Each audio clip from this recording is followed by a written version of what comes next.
All right, today we're jumping into some really powerful ideas from the book, The Courage to be Disliked. It's a book that's had a huge impact because it introduces the pretty revolutionary psychology of a guy named Alfred Adler. And trust me, it promises to flip how you see your life on its head, starting with one very bold claim. So the book just drops this on you right at the beginning. The world is simple, and so is life. I mean, stop and think about that. Simple? Really? Because for most of us, if we're being honest, life feels like anything but simple. And that's the big question, right? Adlerian psychology has a fascinating answer. It argues that the world isn't actually complicated at all. We're the ones making it complicated. It's like we're looking at everything through a pair of foggy, tangled-up glasses. This whole explainer is basically about how we can learn to take them off. Okay, first up, we have what is probably the most radical idea in the whole book. We are taught, pretty much from day one, that our past, our childhood, our traumas, all that stuff, is what determines who we are today. Adler? Yeah, he completely disagrees. This slide really lays it all out. On one side, you've got the standard way of thinking, called etiology. It's all about cause and effect. It asks, what happened in your past to make you this way? And that way of thinking can kind of trap you, right? It leads to this feeling of determinism, like you're just a product of your history. But Adler's approach, teleology, is a total game changer. So teleology doesn't look backward for a cause. It looks forward at your goal. Instead of asking, why is my friend hiding in his room and digging for some past trauma, it asks, what is the goal of him not leaving his room? And maybe the goal is to get his parents' attention or to avoid the scary world outside. The point is, the behavior is a choice made right now to serve a purpose. And this quote from Adler himself just hits it home. He's not saying terrible things don't happen to us. Of course they do. What he's saying is that those events don't have the final say. We're not broken by our experiences. We are shaped by the meaning we choose to give them. So this is the takeaway here. Your life isn't some story that was already written for you by your past. It's a story you are actively writing, right here, right now, by deciding how to interpret everything that's happened. This is what lets you get out of the passenger seat and grab the steering wheel of your own life. This leads us right into the next big idea, and honestly, this one can be tough to swallow. We tend to think of our emotions, especially a powerful one like anger, as these uncontrollable forces that just wash over us.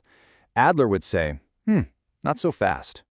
Just think about it for a second. The last time you really yelled at someone, did that anger just erupt out of nowhere? Or did you, maybe on an unconscious level, create that anger to achieve a goal? Like maybe to make the other person back down, or to force them to take you seriously? The book has this perfect story to explain it. Picture this. A mother is absolutely furious, screaming at her daughter. Then the phone rings. She picks it up, and instantly her voice is calm, polite, professional as she talks to her daughter's teacher. She hangs up the phone and immediately goes right back to screaming. So, what does that story show us? Her anger wasn't some unstoppable force of nature. No way.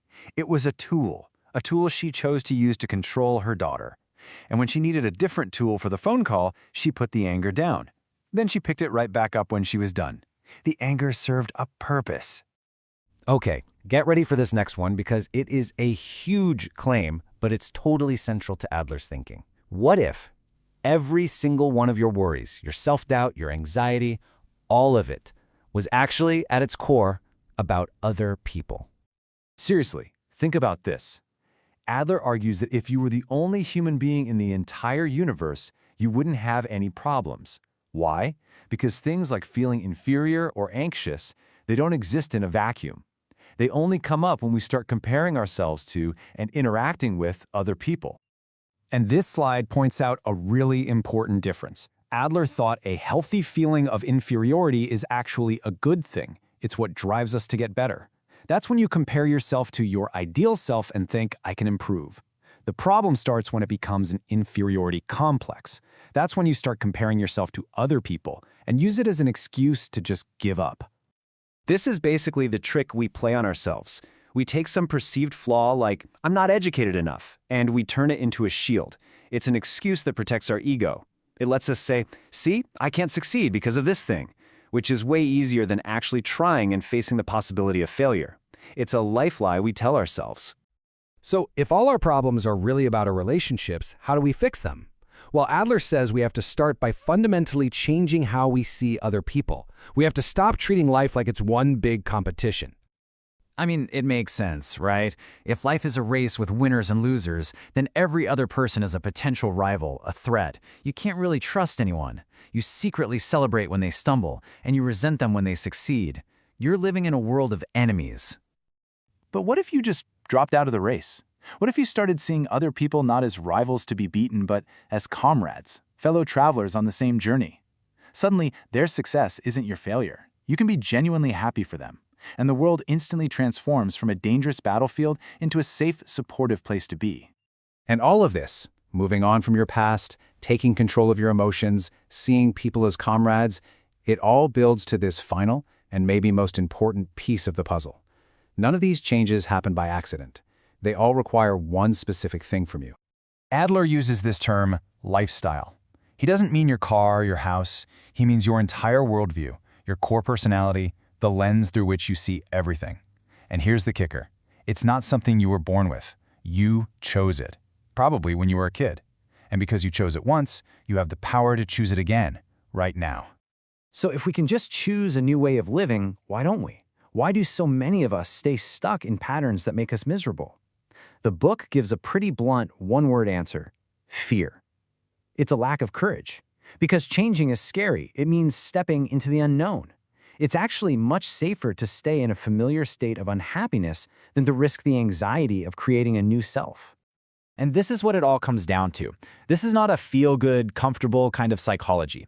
Nope. It's a psychology of courage. The courage to choose a new way of living. The courage to accept that when you live authentically, some people just aren't going to like you, and that's okay. That is the courage to be disliked.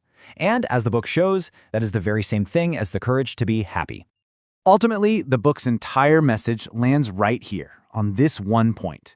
It throws out the past as an excuse. It puts all the power and all the responsibility for your life squarely in this present moment. The past is gone, the future isn't here yet. There is only right here, right now. So, the question is, what are you choosing?